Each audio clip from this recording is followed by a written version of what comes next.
Oi, comadre. Sejam bem-vindos a mais uma conversa de comadre.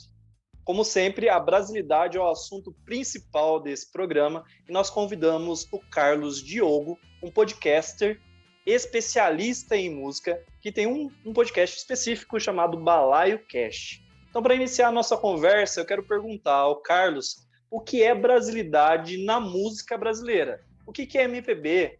O funk nos representa ou não nos representa, Carlos? Salve a todos, bom dia, boa tarde, boa noite. Primeiro, agradecer o convite de vocês, né, para estar nesse espaço, falando de um assunto que eu gosto tanto, falando de música brasileira. E sobre essa pergunta que você me faz, Rafa, o funk nos representa sim, é brasilidade sim, né? A gente precisa só repensar e entender um pouco do que pode ser a brasilidade na música, mas eu entendo que é sim, um estilo hoje em dia é autenticamente brasileiro. Carlos, a gente viu ontem, né, quem assistiu os Jogos Olímpicos, viu que a Rebeca Andrade, ela começou a fazer o solo dela com o baile de favela, né, representando o Brasil, e assim, pensando em toda a trajetória, né, a Daiane dos Santos entrando com o Brasileirinho, e aí o som da Daiane caiu e todo mundo aplaudindo, e depois agora a Rebeca, né, e o que você sente dessa evolução, né, do que é essa música tipo exportação? Porque uma Olimpíada, ela fala para fora do país, né? Ela está falando o que é a música para quem está vendo de fora. E a gente vem com o Brasileirinho, que é um clássico, e aí a gente tem, que é conhecida mundialmente, e depois agora um funk. Como é que você vê isso, a música para fora do país?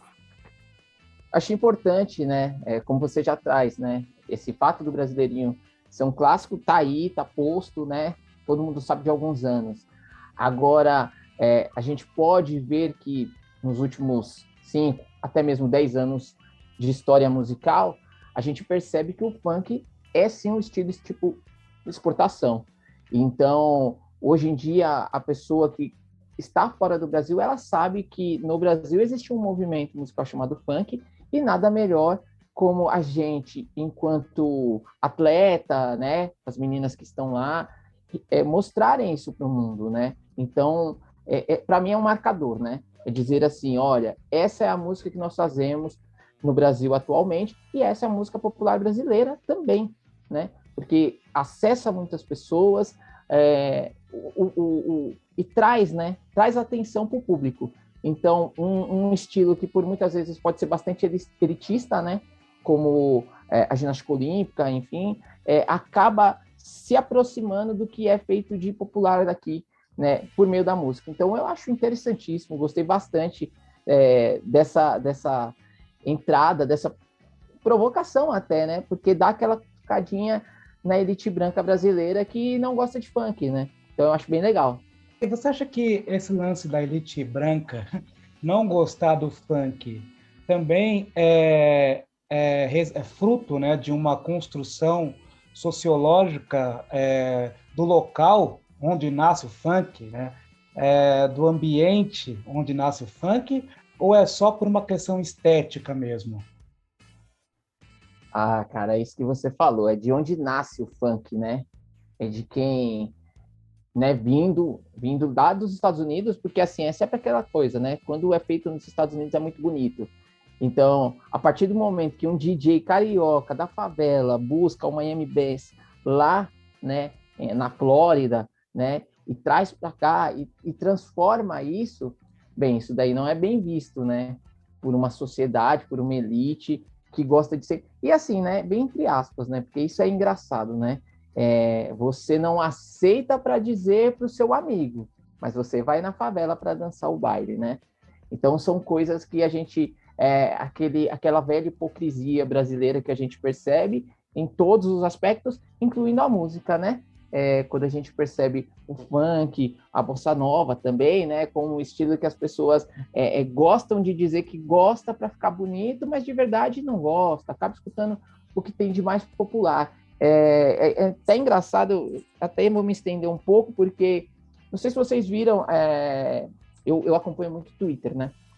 E esses dias saiu uma provocativa bem interessante, levantada pelo jornalista André Barcinski, que ele fala que ele foi, enquanto roteirista, apresentar um projeto de documentário contando a história do Nelson Ned. E, assim, aí a minha pergunta para vocês, quando vocês pensam Nelson Ned, vocês pensam no quê? Eu conheço profundamente a história do Nelson Ned, então acho melhor eu não falar. Eu vou deixar para o Rafael e para a Fernanda falar, porque eu sei onde você quer chegar, então eu vou deixar os dois falar aqui. Deixa para o Rafa. Deixa para o Rafa que é novinho. Gente, não sou Tipo capaz assim, de opinar. quem é Nelson Ned, né, Rafa? Quem é Nelson Ned, né? Não sou capaz de opinar. Então, não sei quem é, mas não tem propriedade. Então, foi vendido pra gente, assim, pra gente da nossa geração, né? Tô falando ali 40, 30 anos. Foi vendido que o Nelson Ned era um grande cantor brega, popularesco, gospel, né? No final da vida dele e tudo mais. Só que o cara, ele foi um grande cantor de música popular brasileira, tipo exportação, ele fazia muito sucesso em África, fazia muito sucesso na América Latina, e quando o André Barcinski leva essa provocativa para um grande meio de streaming, eles falam que não queriam fazer porque não teria adesão na América Latina. O cara é tratado como um deus no México, sabe? Ele é mais vendido fora do Brasil do que o Roberto Carlos. E aí, de novo, a Elite, né? A Elite mostra que, opa, esse cara aqui, ele não é interessante para a gente. Ainda mais Nelson Ned, que teve uma história, antes dele se converter, né, ao cristianismo, ao pentecostalismo, ele teve uma história bem vida louca, né? Ele não fazia barato para essa galera mais nova, não. Ele era um cara que cheirava cocaína e bebia muito, né? Então, isso não é de bom tom, né? A gente mostrar. Vamos mostrar o bonitinho. E fora tudo, né? Ele era deficiente, né? Ele tinha um nanismo. A gente vai mostrar esse ou vai mostrar aquele cara perfeito, né? Roberto Carlos, que inclusive poderiam ser um grande porta-voz, né? De uma situação que ele tem na perna, mas ele esconde aquilo como tudo. Então você vê, é uma problemática muito maior, muito gigantesca entender o que é essa brasilidade. Acho que a gente só está iniciando só. Então, engraçado que a representatividade musical brasileira ela está sempre voltada à bossa nova e à MPB, especificamente, né? Que são músicas que representam ali uma melancolia, um sofrimento amoroso, mas não necessariamente o que é hoje a sociedade brasileira. Né? Em contrapartida, o funk, ou outros gêneros musicais, né? O rap, enfim, trazem o cotidiano brasileiro. E aí eu queria saber de você a questão do contraponto da música que é vendida e da música que é representativa. Bacana essa. Porque, assim, eu vejo que, até mesmo o samba, né? Quando você dá os exemplos ali, a gente tem o samba. Apesar que o samba também, ele tem essa na raiz dele, ele é melancólico também, né? Ele, quando você vê artistas como Cartola, Candeia, né, aquela velha geração do samba, ele também traz um pouco de melancolia. Melancolia essa que muitas vezes o cara do asfalto do Rio de Janeiro subiu o morro, né, para depois descer com aquilo e aí tornar vendável. Então, você percebe, né? A gente vai em muitas nuances quando a gente fala de música, quando a gente fala de brasilidade. Então, a gente fala em alguns aspectos até mesmo de apropriação, que a gente pode passar por aí também, mas é isso, muitas vezes, aquilo que é feito, que surge de um caráter mais popular, né? Popular de povo, tá? De um caráter mais popular, acaba não sendo bem visto por quem detém o poder, pelas grandes massas, pelas grandes gravadoras. Apesar de que hoje em dia falar de gravadora é até uma coisa um pouco ultrapassada, né? Porque a gravadora não tem mais a validação, né? O que vai fazer sucesso é o que está tocando na minha quebrada aqui. Que goste ou não, acessa muito mais do que a bossa nova. A bossa nova, na verdade, eu acho que a bossa nova foi algo que foi muito feito assim, para aquele determinado público e para sair para o Brasil. E tem seus méritos, tá? Não tô tirando o mérito da bossa nova, de João Gilberto, de Astrid Gilberto, enfim, de caras e mulheres também incríveis. que levaram a nossa música para fora. Mas não só essa música, né? A gente precisa começar a entender como é importante também ter uma Anitta tocando lá fora, uma Ludmilla, um Michel Teló. Esses caras também estão levando um pouco do que é a nossa música, do que é aquela alegria que dizem que o brasileiro que, dado tudo que tem acontecido, eu fico bem com o pé atrás, né? Se realmente a gente é esse povo alegre e festeiro que dizem.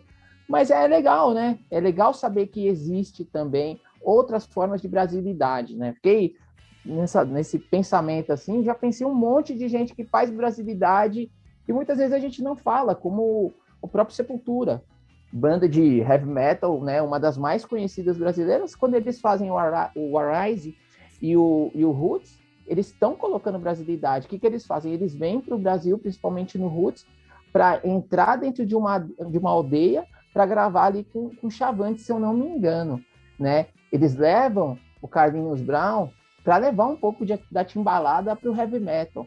E isso fez a cabeça, né, da galera lá fora. Carlos, você me fez me lembrar de um artista brasileiro que no campo da percussão é extraordinário, tem um currículo internacional muito vasto, que é o Naná Vasconcelos. E internamente pouco se fala de Naná, né? O Naná Vasconcelos tem uma obra de sonoridade brasileira e representação, né, da forma de expressão vibrante do povo brasileiro, que internamente é pouco conhecido, né? Daí, como que a gente entende a brasilidade hoje? Será que é só sobre o viés dos gringos, dos estrangeiros? Né? Será que a lógica ela está sendo invertida? Tudo que nos é vendido comercialmente para que nós possamos escutar através dos streamings tem que necessariamente ter uma validação do público de fora do país? Rafa, você fez uma pergunta muito legal, porque uma das coisas que mais me incomodam são justamente... Eu adoro streaming, né? Eu gosto muito. Por meio dele que eu conheço muitos artistas que eu, sinceramente, nunca iria escutar na vida, sinceramente. Porque venho do rock, veio da black music, e muitas vezes ultimamente eu estou escutando o pop japonês. Então, assim, eu nunca ia escutar na minha vida o pop japonês. Mas nos streams tem uma falha, porque eles colocam... tem várias playlists lá falando de brasilidade, e até... conversando com a Fernanda, eu falei, me incomoda muito esse termo brasilidade quando eu vejo na música, porque a brasilidade são sempre os mesmos dentro dos streamings, né? O que você vai ouvir? Você vai ouvir Caetano, Gil, Gal, Maria Bethânia, que mais?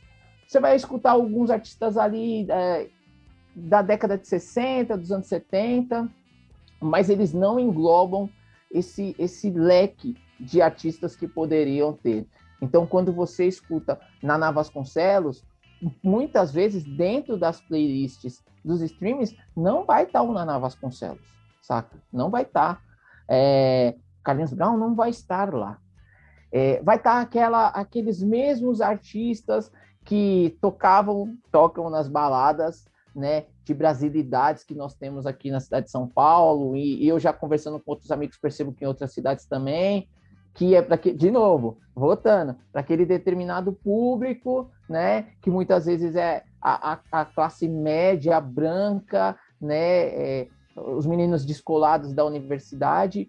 E eu sinto muita falta, por exemplo, de escutar Naná Vasconcelos, escutar Djavan, escutar o próprio Gil, mas o Gil, a fase dos anos 80 dele, que era uma fase ali, final dos anos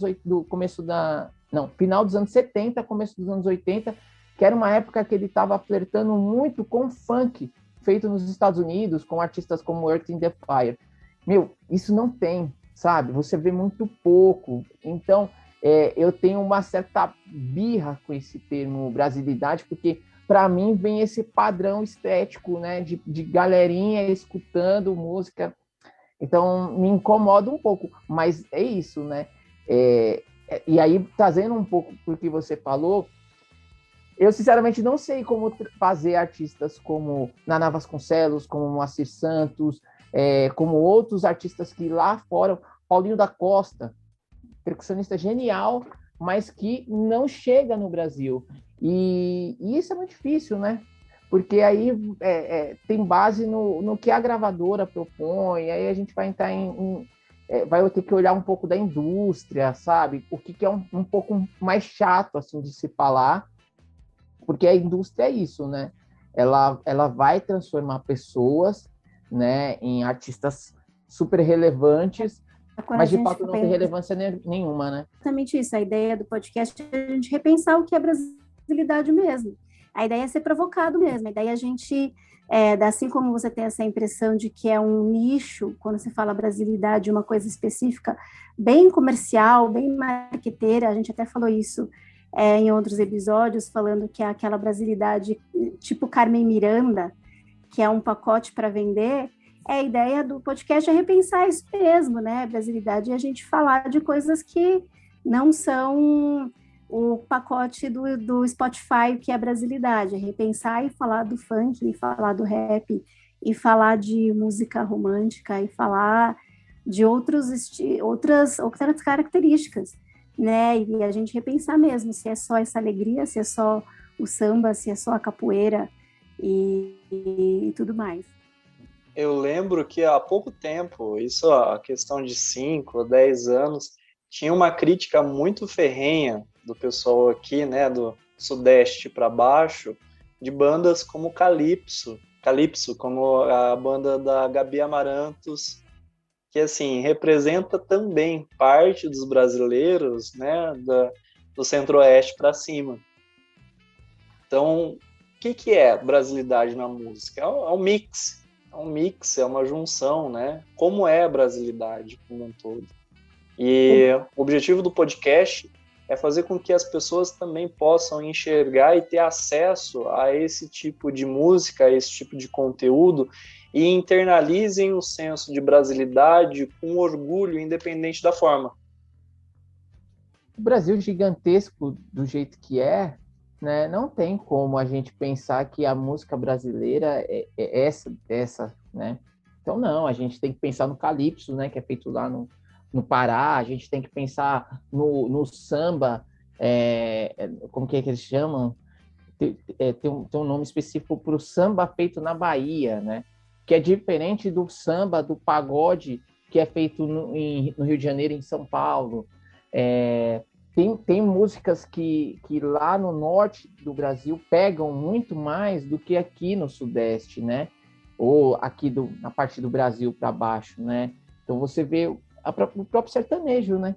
O sertanejo também incorpora elementos, né? Ele sai ali daquele sertanejo bem caipira, bem moda de viola, ali no final dos anos 80 ele se transforma realmente naquela coisa puxado para o country, né? E hoje em dia também ele busca se aproximar de outros estilos, né? Eu costumo falar muito que o meu podcast, o BalaioCast, é isso, né? É uma junção de coisas. Dentro do meu balaio vai tocar de tudo. E é um pouco do que é o Brasil, né? É muito difícil a gente pensar naquele... A gente até tem, lógico, né? Aquele cara que só escuta aquele determinado estilo de música. Eu prefiro não entender a música assim, eu prefiro entender a música como algo mais amplo. Como o Brasil é amplo, né? Então, tem músicas que são feitas mais ali ao sul do país, que não chegam aqui pra gente. Então, é isso, né? Acho que a gente precisa pensar a brasilidade incorporando todos os estilos que aqui fazem parte, e não apenas aquela MPB da década de 60 e 70, né? E ali determinados artistas, porque nem todos a gente abraça, quando a gente fala da música mais popular da década de 70, como o Daí José, né? Como o próprio Nelson Ned, que a gente comentou, ele não tá ali no pacote brasilidade dos streamings, né? Ele não tá. E os caras fazem. Uma coisa que eu, enquanto negro, sinto muito falta é quando a gente percebe que não tem muita música preta que faz parte da brasilidade. Então, eu sinto particularmente falta de artistas ali que fizeram parte do período chamado como Black Hill, né? Então, a gente não tem quase. Eles colocam um pouquinho de Black Hill quando se pensa, né? Mas não vão ao fundo, né? Ou então a gente percebe que tem um pouquinho de música de religião de matriz africana. Poderia entrar mais, porque a gente está falando de um país que é super percussivo, né? O Brasil é super percussivo e poderia ter mais ali. E muitas vezes não entra. Então, olha a gama, né? Então, brasilidade na música vai super além, assim. A gente pode ficar falando de horas de vários elementos na música que comprova essa brasilidade em diversos estilos, né? Em relação ao funk carioca, né, e a indústria musical, a gente, como já foi dito aqui, existe a ideia do funk comercial e o não comercial. Hoje nem tanto, né? O funk ele está se tornando algo comercial em sua totalidade, na maioria. Mas eu lembro que quando surgiu o funk carioca com o DJ Malboro, isso é importante dizer, né? Que o funk é outra coisa, aí o DJ Malboro pegou essa nomenclatura e incorporou nesse estilo musical que ele criou, chamado funk carioca. E eu lembro que quando esse estilo chegou, né, ele era muito mais próximo das ideologias das facções, sobretudo as facções cariocas, e existia até CDs, né, com o nome de proibidão, ou seja, dizendo que, olha, não dá para tocar em qualquer lugar. E por que, de repente, eu falo de repente porque foi muito rápido mesmo, de repente, uma burguesia começou a abraçar, e até eu lembro que lançaram uma música que era assim, são de preto, de favelado, mas quando toca ninguém fica parado, né? Qual foi a situação que deu esse clique, né? Nas grandes gravadoras, nas grandes corporações industriais musicais?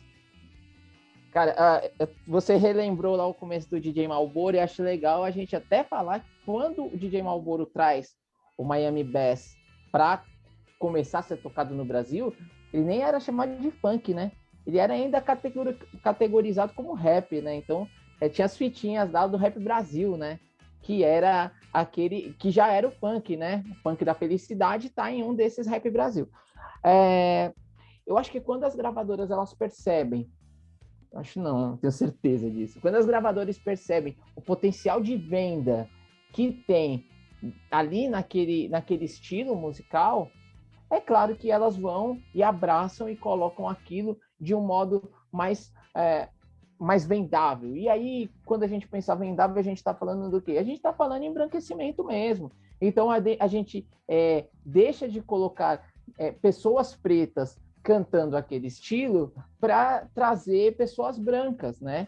Então, hoje em dia, a gente consegue ver grandes artistas do meio que são pessoas brancas.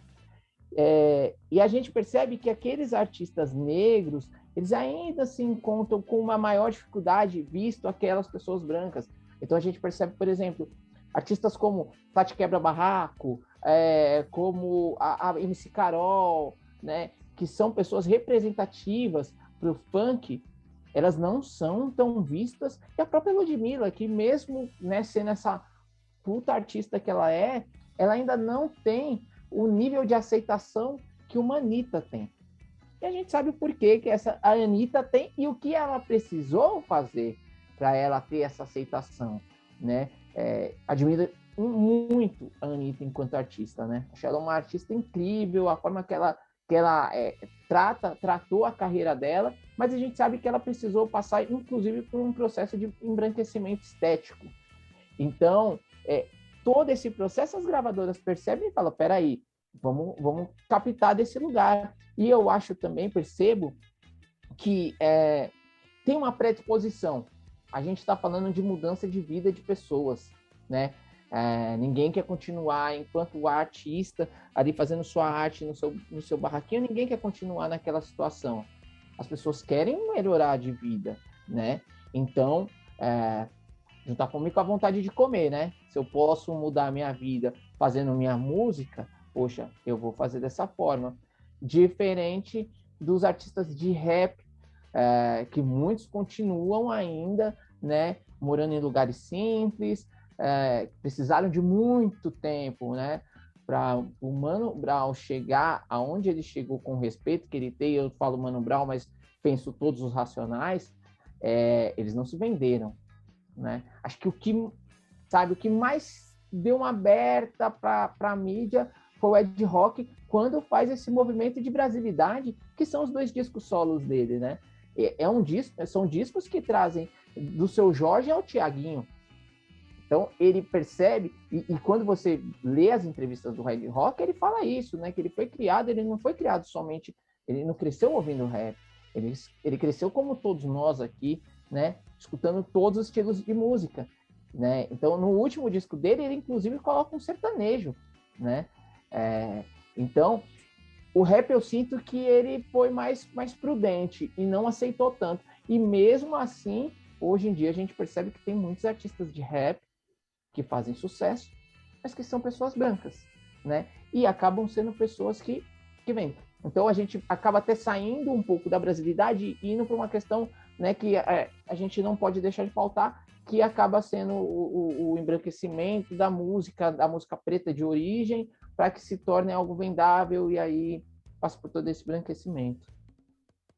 Mas ainda falando do funk, eu acho que ele é importante porque ele ainda, apesar de tudo que você falou do embranquecimento, para ele atingir outras classes sociais, né, a gente acabou de ver na Olimpíada, eu acho que ele ainda cumpre muito bem o papel social dele, de estar ainda na periferia, né, de ainda ser uma voz e ainda ser militante, né. Eu fico pensando muito na questão da mulher, né, quando a gente fala de funk, a gente fala também quando fala do proibidão, na verdade também me fala muito de você usar a sexualidade, são temas que são tabus hoje, e o funk lida normalmente, né? Então você é muito bom, você vê temáticas dentro do funk como o orgasmo feminino, por exemplo. E é libertador para uma mulher, talvez adolescente, saber que ela pode ser dona da sua sexualidade e isso ser normal, assim como é para os homens. Saber lidar com o seu corpo e entender ele como um instrumento de prazer também. E isso chega na periferia, isso chega melhor do que a melhor ginecologista, talvez. Talvez não da forma mais técnica, mas de certa forma ele ainda está lá e está presente. Então eu acho que apesar de existir todo esse movimento, e aí quando a gente fala de Anitta, a gente está pensando num funk tipo exportação, ele ainda está e ele ainda é forte, ele ainda chega a todas as classes. Então, por isso que a importância dele eu acho incrível. Mas isso que é bacana, Fer, porque, na verdade, isso sai da comunidade, sai do funk para ir para a elite, para os centros embranquecidos, que aceitam e acabam consumindo esse tipo de música porque é o grito sufocado que eles têm. É a vontade de se expressar dessa forma em relação ao corpo, à liberdade, que eles não conseguem através dos movimentos ou dos atos culturais que eles mesmos produzem por conta de ser mais puritano, mais elitista, enfim. Agora me falta um termo adequado. Eu acho que, na verdade, esse comportamento é uma resposta ao descaso do Estado. O Estado não vai chegar aqui, nada vai chegar aqui, então eu vou chegar lá, de um jeito ou de outro, né? E aí acho que chegou num ponto que não tem mais como fugir. Foi o que aconteceu mais ou menos, bem mais ou menos, com o axé na Bahia, né?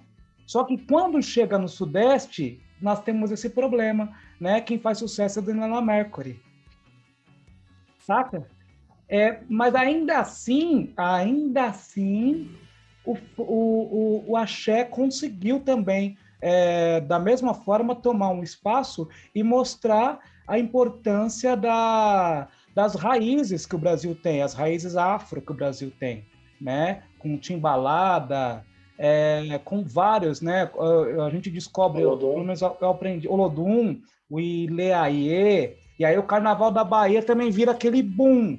Quando vira o boom, aí começa a colocar pessoas brancas, mas mesmo assim, a Bahia conseguiu, né, junto com o seu carnaval e a representatividade preta, conseguiram também pegar esse espaço e falar, aqui é Brasil também. É um movimento que, como a gente falou, né, o Calypso faz lá no Pará, né, a gente percebe o axé, que na verdade tem um grande amigo meu, né, o Iveson, do Meu Caro Vinho, ele costuma falar, e ele pode falar muito melhor, baiano, sabe, conhecedor de música baiana, ele explica todo esse contexto racial, né, do axé, e na verdade, até mesmo o nome axé, né, como aquele documentário mostra, né, o axé só chega no Brasil, desculpa, mas só chega em São Paulo, que a gente entende São Paulo como um Brasil, né, mas só chega em São Paulo a partir do momento que adota o nome que eles acham super pejorativo, Axé Music, né? Axé Music.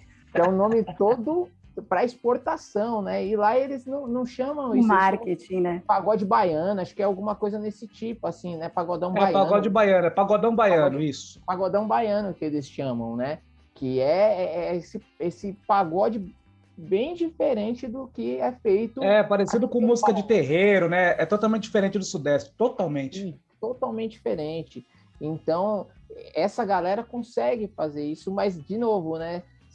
Sempre tendo que subverter para conseguir adentrar nos grandes espaços. Aí a gente está falando de Rio e São Paulo, né? Mas, curiosamente não, porque até mesmo esse processo, o próprio sertanejo precisou fazer, né?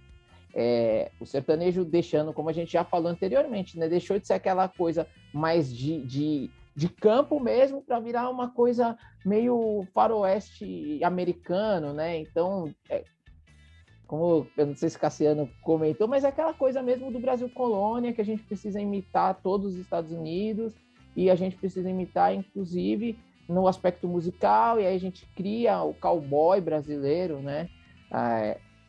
Que, enfim, é uma besteirada, mas se criou, né? Mas precisou mudar e precisou fazer concessões, misturar, né, para que fosse mais vendido, para não deixar até essa queda, né? Eu tenho um documentário de um produtor que eu gosto muito, já falecido, que é o Lincoln Olivetti, e um das pessoas que fala, que se eu não me engano é o Max Pierre, da gravadora Universal, não lembro se é da Universal, mas ele traz um dado interessante, que ele fala que até ali, o começo dos anos 90, a gente conseguia perceber a brasilidade no dial, né? Então a gente tinha aqui em São Paulo, lá na ponta, a gente tinha a Gazeta, que tocava samba, tocava músicas mais populares, a gente tinha rádios de música de MPB, mais apropriada, assim, que a gente entende dessa forma, e ia passando, né, por muitos estilos. Mas hoje em dia não, né? Hoje em dia a gente percebe que o dial praticamente toca música sertaneja do começo ao fim, né? São poucas as rádios que ainda padronizou, né? Padronizou muito, então são poucas as rádios que ainda resistem em tocar a música sertaneja como prioritária. Até rádios que eram de formato mais pop, como a própria Jovem Pan, acabou se rendendo ao mercado, né? Isso então, é muito ruim para a música. Aí tá, Carlos, eu concordo que é ruim para música, mas aí eu pergunto para você, cara, será que dá para viver, né, de música no Brasil sem se submeter aos padrões da indústria mundial? Porque, querendo ou não, né, essa indústria que domina tudo. Se você quer que o seu trabalho apareça no Spotify, em todas essas plataformas, você precisa se submeter a um padrão, né? E aí eu pergunto, existe uma forma de conseguir alavancar o seu trabalho enquanto artista sem se render nem um pouco a essa indústria? Cara, essa daí é uma pergunta de 1 milhão, hein? Porque assim, depende muito do contexto que o artista tem, né? Porque o artista, se o artista quiser fazer sucesso pelo sucesso, aí ele vai ter que se render. Se o artista quiser viver da arte dele, ele não vai precisar se vender, né? Ele vai vivendo ali da forma dele, fazendo a música, atingindo determinadas pessoas e fazendo e deixando aquele público fiel.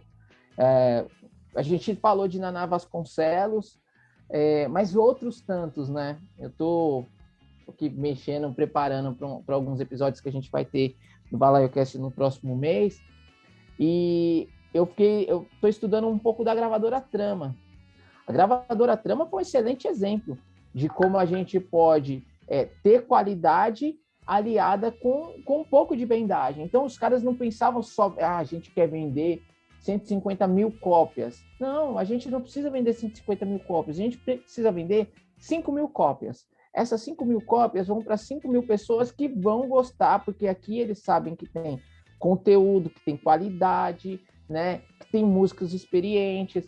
Isso vai fazer a diferença, né? Por mais que a gravadora hoje em dia tenha acabado, mas aí, de novo, volta para o lance da indústria, né? A indústria hoje em dia reduziu muito, a Som Livre acabou de ser comprada, né? Então, cada vez... E isso também é um pano para manga, porque a Som Livre era uma excelente gravadora justamente para alavancar artistas brasileiros que estavam iniciando. Então, quando ela sai, as pessoas ficam tristes, né? Porque são artistas que dependendo de como eles trabalharam o catálogo, a gente não vai mais ter, né? Então, tem muito processo, e a indústria é fogo, né? Eu acho péssimo, assim, mas eu acredito muito que o artista que quiser ser arte, ele vai continuar sendo arte, sabe? Ele vai continuar chegando às pessoas. Aquele que quiser, e não tenho nada contra, tá? O cara que quer vender para comprar fazenda, os caralho, meu, vai na sua fé, tá ligado? Mas, enfim, como, de novo, usando André Barcinski, né? Ele falou que ele fez uma entrevista com a Elza Soares. A Elza Soares foi extremamente amorosa com ele, simpática, trocou uma super ideia, não atrasou e tudo mais. No dia seguinte, ele fez com um artista de rap, e ele não fala o nome, lógico, mas ele fala que o cara, tipo, além de atrasar a coisa de 4 horas, ele era todo cheio de marra para responder. Então, aí ele pergunta no final, quem que vai, daqui 90 anos, de quem a gente vai ouvir falar? A gente sabe de quem a gente vai ouvir falar, né? De uma mulher como a Elza Soares, e como muitos outros, né? Então, você percebe, né, que hoje em dia é a galera querendo fazer dinheiro e só isso, e não se portando muito com a arte, né? É bacana você citar a Elza Soares, porque ela é um exemplo nítido de manter as suas pautas de luta, né, de sofrimento, e mesmo assim ainda produzir cultura e arte em cima desses elementos que trouxeram tanta dor para ela, né? E além da questão da própria dor subjetiva, das pautas enquanto mulher preta na sociedade brasileira. Ela é um exemplo nato, ainda mais com a idade que ela tem, né? Ah, cara, Elza Soares é um negócio de louco, né? Porque acho que falta adjetivo para falar dessa mulher. Porque ela é incrível, e tudo isso que você falou, Rafa, é maravilhoso, assim, porque é isso, cara. É aquele lance, né? Sobre isso. Não tem muita coisa para falar de Elza Soares, né? Você pegar e voltando até pro tema, ela conseguiu passar por todos os períodos de brasilidade, né? Então, surge ali fazendo samba, depois precisou flertar um pouco ali, até com a música, com o MPB que era feito ali na década de 90, porque sim, o rock também é MPB, né? A gente pode colocar como uma música popular ali, naquele período.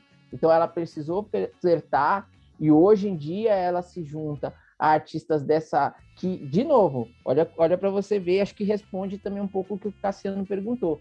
Ela se junta a artistas que, se você for pensar, são artistas que não vendem nada, são caras simples, né? Como Rodrigo Campos, e essa galera do novo samba aqui de São Paulo, né? Ela se juntou com esses caras para fazer 2, 3 ótimos discos, assim, né?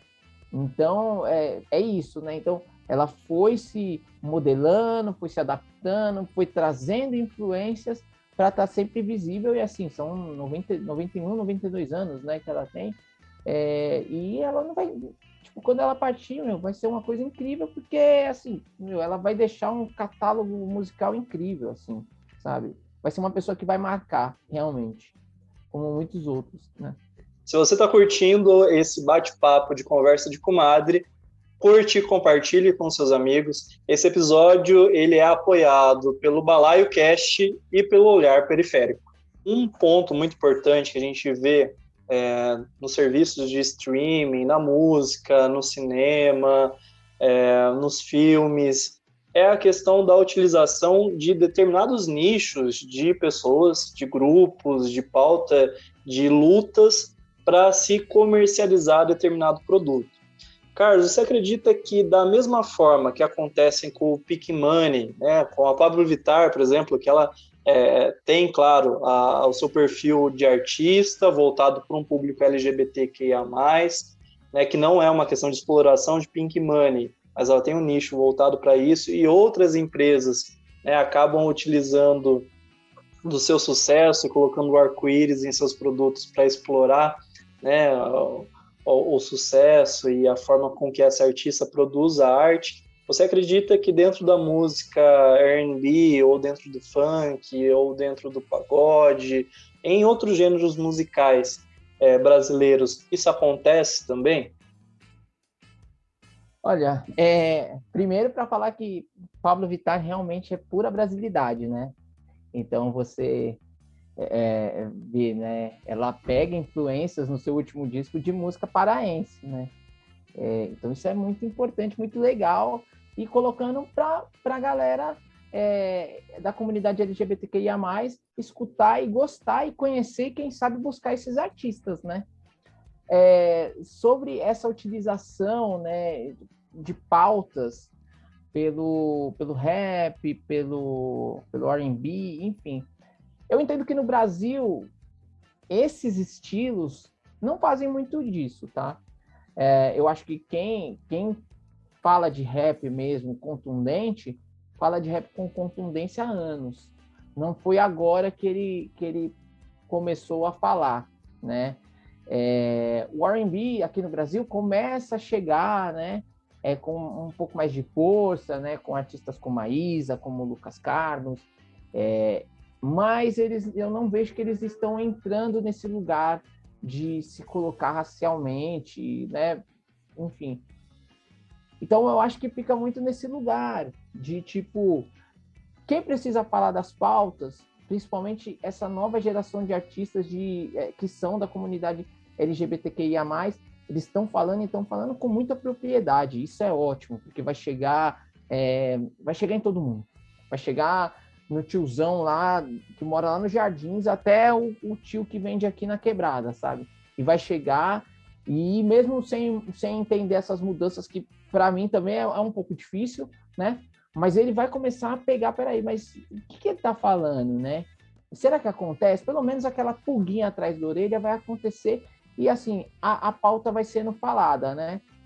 Eu acho que daqui a alguns anos, artistas como a Pablo, como a Glória Groove, vão ser muito importantes, não que não seja, tá? Já são, por tudo que já fizeram, mas assim, eu acho que vai ser importante para daqui a alguns anos olhar para trás e falar, ó, a importância dessas pessoas, né, para a música, e não só para a música, para a mudança de pensamento do brasileiro, para a aceitação do brasileiro. Mas logo, quem sabe, vai ter um novo presidente aí, e a Pablo vai fazer a festa lá em Brasília, né? A Pablo. Adoro! Maravilha! Tem que ser assim. Carlos, a gente vem falando, né, dessa questão da apropriação, né? Você entende que, por exemplo, a Malu Magalhães, no encontro com a Fátima Bernardes, quando ela fala do samba e não ser coisa de branco falando, cantando samba, o que você acha desse tipo de colocação? Uma colocação meio idiota, né? No mínimo, ela não conhece a história, né? Do que é o samba no Brasil, né? E o samba no Brasil passam por pessoas como Nara Leão, como a gente até comentou aqui, né? Tá certo a gente pensar em estilos feito por raças? Não sei se tá certo. Eu fico meio na dúvida, né? Falar assim, não, porque é samba... Porque é isso, né? Muitas vezes as pessoas gostam de colocar as coisas nas caixinhas, né? Então, por exemplo, eu, enquanto negro, eu tenho que gostar de rap, samba e funk carioca. Não, eu posso ser muito diverso, né? E essa fala dela foi tão idiota, tão elitista, assim, que um pouco do carinho que eu tinha por ela já deu uma retrocedida, né? Porque, isso é uma fala que ela não precisava ter feito, né? Ela É tem igual uma falar carreira. que o rock é coisa de branco, né? E aí é engraçado porque aí você percebe o que é ser brasileiro, né? Trazer esses aspectos culturais e tentar separar em caixinhas, como o Carlos disse, vai na contramão do que é ser brasileiro e do que é a cultura, a arte e a música brasileira. Com certeza. E o Cassiano me lembrou de uma coisa, algum tempo atrás também, acho que por volta de 2014, 2015, teve uma fala também um pouco polêmica do Seu Jorge, porque o Seu Jorge ele trouxe que rock não existia no Brasil, e foi uma celeuma, né? A galera xingou ele pra caramba, como assim não existe rock no Brasil? Existe sim e tal. Mas o que ele estava querendo, na verdade, dizer é que o rock, apesar de ter o rock feito no Brasil e a gente poder colocar como elemento, mas não é um estilo que nasceu no Brasil e não é um estilo que venda no Brasil. Apesar da gente, enquanto rockista, né, como diz o outro, querer falar, nossa, o rock enche. Não, mano, o rock no Brasil não vende nada, o rock nunca vendeu nada, né? A gente teve um período de nicho. Aliás, acho que a gente pode falar que nós tivemos alguns períodos de nicho. Ali na década de 80, né, em 85, mas logo pós o primeiro Rock in Rio. Depois a gente teve ali no meio para o final da segunda metade da década de 90, quando surge Raimundos, né, surge Nação Zumbi, de novo voltando, buscando a brasilidade, né, rodou o Raimundo ali se aproximando do forró, né, que era um ritmo que ele escutava na casa dele, com a família dele. Mamonas Assassinas também. Mamonas Assassinas. Mamonas já é um outro lugar, né, porque o Mamonas colocou tudo e falou, meu, é isso, toma. Misturou o humor e misturou tudo, né? Misturou tudo. E o Mamonas mesmo, lembrando que eles eram uma banda séria, né, entre aspas. A banda Utopia, né? Utopia, né? E viu que não ia fazer sucesso, o sucesso ficou quando o Dinho fazia graça e virou uma banda, entre aspas, de zoeira, que eram bons músicos, né? Então teve ali nessa segunda metade ali da década de 90, né, que teve Raimundos, Nação Zumbi, né, que mostra para o Brasil o estilo de Pernambuco, né? O maracatu, né, apresenta a ideia de manguetal. E agora no século, já, né, no novo século, a gente teve os emos também, né? Que tudo, o emo eu acho que foi o que mais pegou de lá de fora, né? Porque aí eles pegam a estética total do que era feito lá nos Estados Unidos com hardcore e tudo mais, com emotional hardcore, para transformar no emo, e foi aquilo, de novo, a indústria chupou, todo mundo virou emo, de bandas de hardcore tradicionais como Dead Fish, até o Restart virou emo, e colocaram tudo no mesmo lugar, vendeu muito e depois sumiu, né? Então, quando o Seu Jorge fala isso, as pessoas precisam compreender. E assim, volta e meia a gente tem alguns músicos que fazem falas desse tipo e as pessoas não entendem. Eu sou um admirador gigantesco da obra do Ed Mota. E ele também teve uma situação parecida, né? Quando ele fala ali, ele reclama dos brasileiros que vão ver o show dele no exterior e fica pedindo Manuel e Sossego não, né? Sossego é do tio, mas enfim, fica pedindo Manuel. E ele não quer mais tocar, ele tem uma carreira incrível de jazzista lá fora, né? Ele é super reconhecido e tal. E a galera fica ainda pensando no Ed Mota do começo dos anos 90, quando ele surgiu ali novinho. Então, sabe, são falas que as pessoas precisam entender no contexto geral. Eu acho que ali, né, por ser um programa ao vivo, pegou, né? Porque não tinha. E ainda mais ela fez a fala e começou a cantar. Então eu não teve nem tempo de se explicar, né? De poder explicar um pouco mais essa fala dela, que foi um tanto quanto estranha. Mas será Mas que ela já tinha um histórico. Exatamente, isso mesmo, Fê. Ela tinha um histórico. Ela tinha um histórico, porque ela já tinha feito um clipe em que ela sexualizava os corpos negros de uma forma que ficou esquisita. Então já existia, assim, uma questão dela, que talvez uma falta de percepção racial, e enquanto cantora, isso é importante que a pessoa tenha, né? Mas aí volta um pouco para o lance, né, da ideia da brasilidade, né? Como eu falei para vocês, e o porquê que eu tenho até um pouco de birra desse termo, né?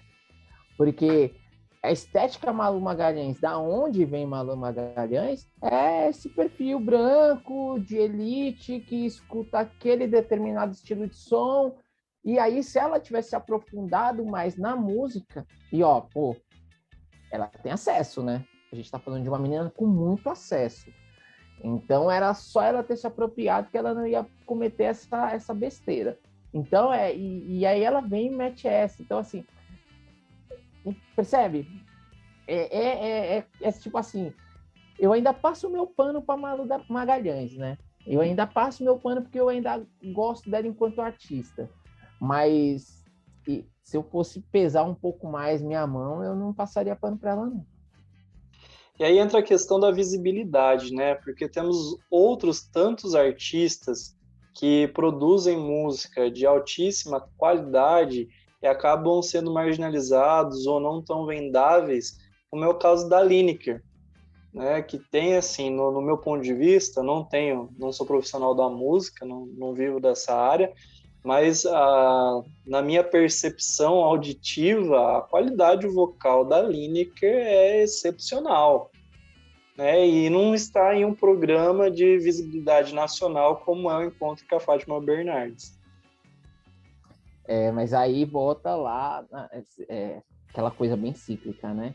A gente volta de novo a falar o porquê que a Pablo e a Glória Groove estão em alguns lugares e a Lineker não está, né? Ela, enquanto uma mulher preta trans, ela não vai chegar em alguns lugares, né? Ela vai ficar ainda nichada ali, né? Esqueci o nome daquela menina, desculpa, que agora ela também é atriz também. A Linda Quebrada. A Linda Quebrada ela chega em alguns lugares que a Lineker não chega. Né? A gente está falando de pessoas ali parecidas, né? As duas são mulheres trans, só que uma é uma negra retinta e a outra não é. E aí acaba não entrando nesse lugar de vendagem, né? Nesse lugar de audiência, de consideração que deveria ter. A Lineker era incrível, uma das melhores vozes que surgiu no Brasil nos últimos tempos. Mas aí a gente prefere Luísa Sonza, né? Que a Luísa Sonza que é uma voz potente brasileira surgida. Impressionante. É ela que tem bumbum no chão. Bumbum no chão. Bumbum no chão. Não, mas é isso. É sobre isso. É isso que acho que o público brasileiro quer ver, né? O público brasileiro quer ver mulheres seminuas, e aí, se for branca, melhor ainda. Então, é bem difícil competir, e aí, de novo, né? Como você vai, com a sua arte, bater de frente com aquilo que o público quer ver, que ele não quer prestar atenção na arte, né? Ele quer prestar atenção em qualquer outra coisa, né? Mas na arte, não. Bem, se você acompanhou esse episódio até agora, é um sinal que você gostou do nosso bate-papo.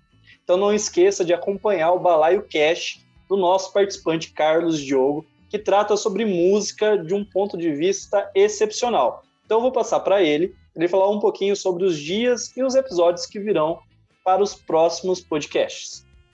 Quero primeiro agradecer aí o convite, né, por ser o primeiro convidado aqui. Obrigado pelas palavras do Rafael, excepcional. Nossa, me senti agora. Na verdade, o BalaioCast tem quase 2 anos de história. A gente está passando do episódio 70 e a gente procura misturar todos os estilos. Agora, a minha cachorra que deu uma latidinha aqui, desculpa qualquer coisa. A gente, então, trata, né, coloca todos os estilos. É um programa bem musical. Eu falo pouco, mas conto situações, né? E a ideia é tocar música. A gente está no ar toda segunda-feira, às 8 da noite, na Mutante Radio, que é uma rádio web que já tem 5 anos de história, tem mais de 83 programas, 83 programas lá, de vários estilos musicais, então dá uma conferida lá. E a partir das 22 horas, toda segunda-feira, a gente estreia nos streamings, né? E aí eu estou no Google Podcast, no Spotify, no Castbox, no Deezer, enfim, em vários lá. Fica o convite para vocês ouvirem, eu acho que é bem legal. Obrigado mais uma vez. É isso, a gente agradece a audiência de todos vocês. Até o próximo episódio. Oi, comadre.